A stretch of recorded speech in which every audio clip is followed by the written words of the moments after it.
Hey everybody, it's Carol Billing. Let's go through the course calendar for 204. So you want to print this out. It is not expected to change. I don't foresee a reason for it to change. But it's very helpful because it gives you the Monday of the week, the chapters we're going to be studying during that week, and then kind of where you should be with your observation. There's 10 observation hours. And so you want to do those kind of in the middle of the semester. Don't rush out and do them the first 2 weeks because we haven't covered enough theory in the textbook for you to look for things in the class. So I would say more like October would be a great time to do your observations, just so you get some of that reading in first.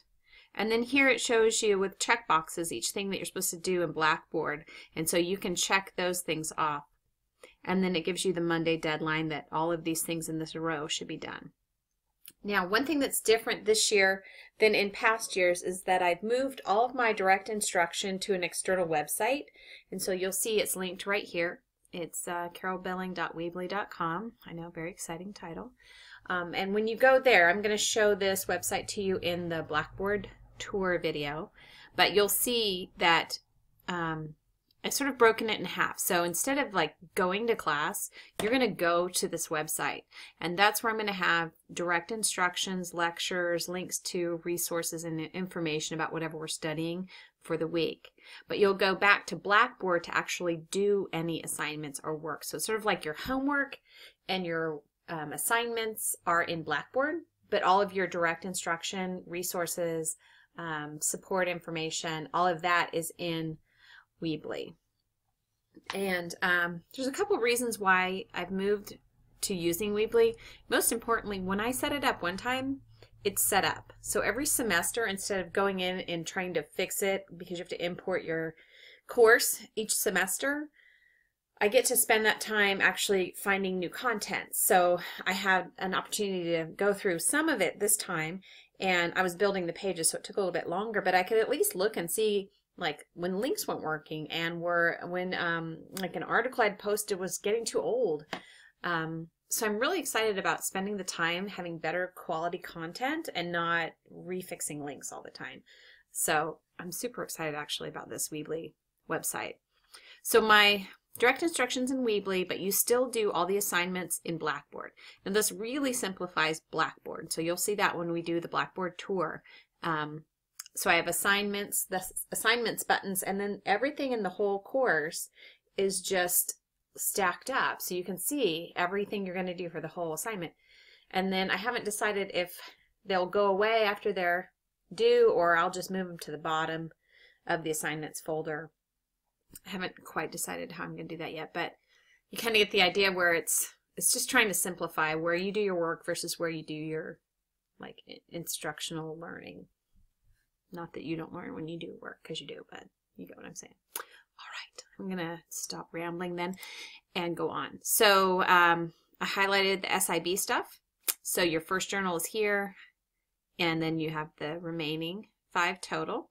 Then you send it to OWL, and then you will turn it in down here in November. And so I ask that it is due at the beginning of Thanksgiving because I want you to enjoy your Thanksgiving. I will have you post your presentations for peer review before Thanksgiving. So if during Thanksgiving break you do want to work, you could do your responses and get this done. So essentially you can actually finish the class Thanksgiving if you want to. If you get your observation time card in and then spend Thanksgiving doing your peer responses, that's it, because your SIB was due up here. So you can thank me now for that because that's awesome. If you're someone who wants to sort of end this class a little bit earlier so you can focus on your other classes for the last 2 weeks, like if you're taking math or something. Okay, so overall we read a chapter, we do a test on it. That gives me an idea that you've read the chapter and you have some basic understanding. We do some reflective journals, and we do our SIBs, which incorporates a lot of what you're reading in the textbook and what you're seeing actually out in your hours. We'll do, you'll see right here, submit lesson plan and draft PowerPoint. That is your summary presentation I'm talking about right here. This should be in green because it's related to your observation hours. Now, what are the chances of finding that green?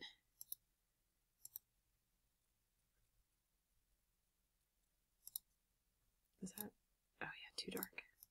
Oh, no, that's good. Okay, that's good enough for right now. All right, so project overview. You have your observation hours, which enable you to read the text, synthesize what you read in the text and what you see in the class. That's kind of happening up here. Then you're going to create a very short lesson with a visual aid, Prezi or PowerPoint, where you sort of teach, you teach the class the concept, a concept from the textbook, and how you actually saw that concept in the classroom. So that's what this summary presentation is in a nutshell. But I'm going to make a note right now to do a separate video on the summary presentation for 204, excuse me, 204. I will do a separate video just on the summary presentation. I'll go through that assignment more in depth. But there's quite a bit of written material, etc. We did this last semester in class in a hybrid format, and it was really good. It was really helpful because students would pick something in the textbook that they thought was interesting and that they saw in the classroom. They would tell us a little bit about their observation, location, the classroom, type of students and stuff. And then they would talk about how they actually saw this theory from the textbook in action. So I like that. I like that this ties those two elements together, reading, studying, real life, and then into a presentation. So that's kind of one big assignment that's related to the class or as part of the class. The other big assignment is this SIB, where you're reading, reflecting, and then coming up with that signature assignment. And I guess that's it. It doesn't seem like a lot, but there's multiple steps. They're kind of big projects, so I guess 2 big projects with lots of small steps in there. So this review week, if you want to come in or meet with me on Zoom, we could go through your PowerPoint ideas, how you're going to, what topic you chose, and then what you're seeing in the classrooms. We can talk a little bit about that. So, okay. I think that's it for now. Since a lot of you have had my classes already, I feel like I'm being repetitive, so I won't drone on and on, but always Monday at 5 is the deadline, which is here. And then I say there, Monday at 5. Come in and talk to me. Let's see, peer responses are due Monday of finals week, so this class finishes Monday of finals week as far as turning stuff in, which is good because everybody has to get ready for Christmas. Yay! I can't believe it's already that time of year. I can't think of anything else I'm forgetting. I feel like I'm not saying enough, but ask me questions and I will give you messages if there's anything important that I've missed. All right, thanks.